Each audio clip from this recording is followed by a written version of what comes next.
वाह। और तेरे यहाँ तो क्या भगवान की कृपा है, मेरे घर में ये दो मेरी बेटी है किए देखिए। दूसरा बोला भैया भगवान ने बहुत कृपा करी, मेरे को तो इतनी कृपा करी कि मेरे घर में भगवान ने दो बेटे दे दिए, चिंता मुक्त हुआ। दूसरा जो खड़ा था उसकी आंख में आंसू भर गए, मेरे घर में दो बेटियां हैं।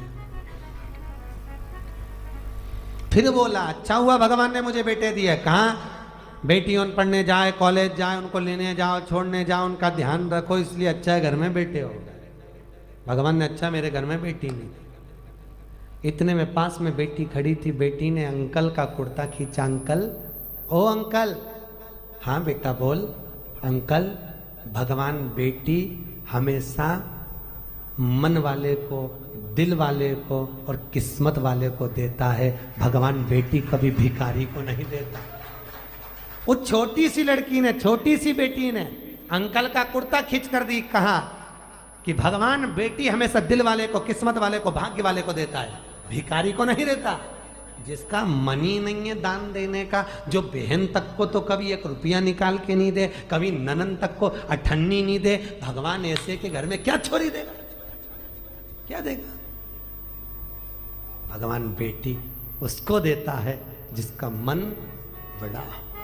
बेटी आ रही है देव भाग्य से, और बेटी अपनी किस्मत। एक बार स्वामी विवेकानंद वैष्णो देवी की सीढ़ियां चढ़ रहे थे, एक किसान कंधे पर अपनी बेटी को लेकर जा रहा था, दूसरी बेटी का हाथ पकड़ के जा रहा था। स्वामी विवेकानंद ने कहा बाबा कहाँ जा रहे हो? ऊपर दर्शन करने। तुम्हारे को तुम्हारी बेटी का बोझा लग रहा होगा, लाओ मैं तुम्हारी बेटी को अपने कंधे पर बिठा लेता हूँ, ऊपर जगदम्बा के मंदिर में दे दूंगा, माँ देवी के मंदिर में दे दूंगा। इतने में किसान ने कहा स्वामी विवेकानंद जी, बेटी बाप के कंधे पर बोझा नहीं होती, बेटी जब तक कंधे पर रहती है तो बाप के बोझ को भी हल्का कर देती है, वो बेटियां हुआ करती हैं। बेटी बाप पर बोझा नहीं है।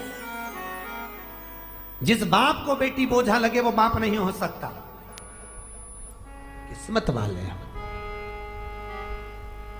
एक बार बेटा अपने माँ बाप को दुखी देख लेगा, पर बेटी कभी अपने माँ बाप को दुखी नहीं देख सकती। थोड़ा सा भी दुख आता है ना तो बेटी कह देती मम्मी अगर तुम्हें यहाँ पर नहीं अच्छा लग रहा तो मेरे पास चलो, मेरे साथ रहना, मेरे पास में रहना, क्यों चिंता करती हो, चलो मेरे साथ में। बेटी होती है जब तक घर में रहती है ना, कल आप लोग सुनेंगे पार्वती जी की विदाई, जब तक घर में रहती है चहकती रहती है, और जिस दिन चली जाती है तो तुम भी उसका मुंह देखने के लिए तरस जाते हो। बेटियां होती ही ऐसी है, बेटी का जीवन होता ही ऐसा है। मायके में रहती है तो जब तक कुंवारी रहती है पिताजी के साथ में बैठकर भोजन करती है, बाप के लिए आगे आगे बढ़कर, पिताजी थक के आए चाय ला कर दे देगी, जूस बना कर दे देगी, दूध ला कर दे देगी, पापा से पूछ लेगी पापा कुछ थके हुए लग रहे हो, बहुत काम रहता है, मत करा करो इतना, क्यों करते हो पापा, टाइम नहीं मिलता, थोड़ा सा तो घर में रहा करो। बेटी एक ऐसी होती है जो बाप से आगे रहकर पूछ कर उनकी सेवा कर देती है, और एक बहू होती है घर में रहती जरूर है पर पति के लिए सब कुछ कर सकती है, पर जब ससुर थका मांदा आएगा, पानी भी लाएगी तो टाइम देख कर लाएगी, चाय भी बनाएगी टाइम देख कर बनाएगी, और विचार करेगी कि सास बना दे तो सबसे अच्छा। परंतु एक बेटी होती है जो समय पर पिताजी को दवाई लेना है, और आज भी बेटी की भले शादी हो जाए पर बार बार फोन लगा कर बोलती है पापा शुगर बढ़ जाएगी, दवाई ले लेना, वो डॉक्टर बहुत अच्छा आया है उससे ले लेना, वो महाराज आए हैं उनसे मिल लेना। बेटी एक ऐसी होती है जो बाप के लिए तत्पर रहती है, बाप के लिए तत्पर।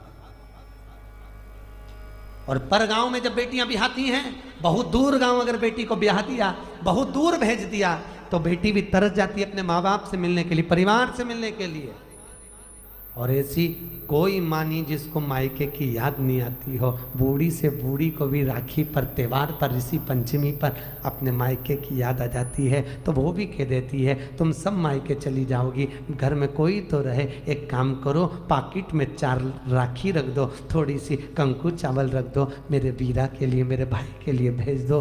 भले मैं नहीं जा सकती पर राखी रख के भेज देती। और एक माँ होती है कि बेटी के घर में कोई ना जाए ना, और पूछ लेती है पड़ोसी से, ऐ संक्रांति का त्योहार है, पंचमी का त्योहार है, सावन आ रहा है, तू जा रहा है क्या उस गांव तक? हाँ जा रहा हूँ। क्यों, क्या बात है? मेरी बेटी के एक थोड़ा सामान दे देना। तुरंत रात को बेसन सेक के लड्डू बना लिए, डब्बा में रख दिए, एक साड़ी रख दी, 2 बिछुड़ी रख दी, चूड़ी रख दी, और बेटी को जो अच्छा लगता हो, अगर हैदराबाद के बिस्कुट, मिक्सचर, सेव जो अच्छा लगे वो बांध कर पैकेट में रख दिया और झोला बांध कर दे दिया, ये मेरी बेटी को दे देना। कहना बहुत याद आती है लाडो, कभी तो आ जाया कर। बेटी को आवाज लगाकर बाप, पड़ोसी काका जब आवाज लगाता लाडो, ओ लाडो, बेटी दौड़ कर आती है, मेरे पास वाले अंकल आए हैं। क्या बात है अंकल? ये तेरी माँ ने भेजा है बेटा, तेरे पापा ने ला कर दिया था, ले। बेटी अंदर ले जाती है, डब्बा खोलकर बेसन का लड्डू जब देखती है तो बेटी की आंख में भी आंसू भर आते हैं। माँ सब भूल जाते हैं पर तू नहीं भूल पाती है। बाहर निकल कर आकर कहती है अंकल मेरे पापा कैसे हैं? पापा की पूछी, माँ की नहीं। क्यों? क्योंकि बेटा माँ को प्रिय होता है और बेटी बाप को प्रिय होती है। बेटी बाप को स्नेह इतना करती है, आते से पूछती है मेरे पापा कैसे हैं अंकल? और कैसे हैं? उनको कोई दुख तो नहीं है? बोलना, बहुत दिन हो जाते हैं। इतनी दूर गांव पढ़ना आया अंकल, इतनी दूर क्यों पढ़ना दिया?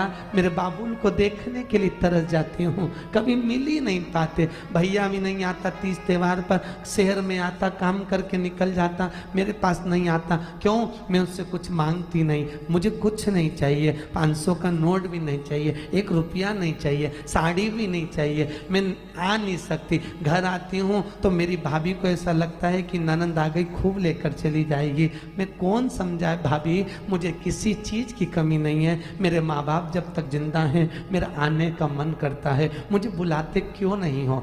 बेटी एक ऐसी होती है जो भाव से दौड़ कर आ जाती है। सब बेटी का दिल ही ऐसा होता है। लोग कहते हैं बेटी की विदाई में सबसे ज्यादा मार रोई। शिव महापुराण में लिखा है कि बेटी की विदाई में सबसे ज्यादा हिमालय राज रोया, पत्थर भी रोया था पार्वती की विदाई में, पत्थर की भी आंख से आंसू निकल गए, हिमालय राज भी रो पड़ा। जानकी जी विदा हुए तो दशरथ जी जनक जी रो पड़े। बेटी की विदाई में जितनी माँ नहीं रोती उससे ज्यादा बाप रोता है। वो भी कह देता है इसको जो अच्छा लगे ना इसकी विदाई में दे दे, अच्छी अच्छी साड़ी दे दे, अटैची दे दे, देख ले जो चीज़ की कमी हो ना वो दे दे। पर आगे आकर कभी भी बाप रोता हुआ नहीं दिखता। दरवाजे के पीछे बेटी जब विदा होती है पीछे खड़ा हो जाता है, जा रही है, मैं कैसे विदा करूँगा इसको आगे से आगे कॉलेज ले जाना, स्कूल ले जाना, दुकान बंद कर करके चले जाता, ट्यूशन छोड़ कर आता। आज वही बेटी चली जाए, कहाँ देखने को मिलती। बेटी का जीवन बड़ा विचित्र है। जितने दिन घर में रहे साहब बहुत खुश हुई है, इसके आने से खुशी आई है। बेटियां आ गई, घर में आनंद आ गया। ननंद और बेटियां नहीं आए तो शादी का आनंद भी नहीं आता। इनके आने से कुछ नहीं दे पर आ जाए। क्या मांग रही हैं?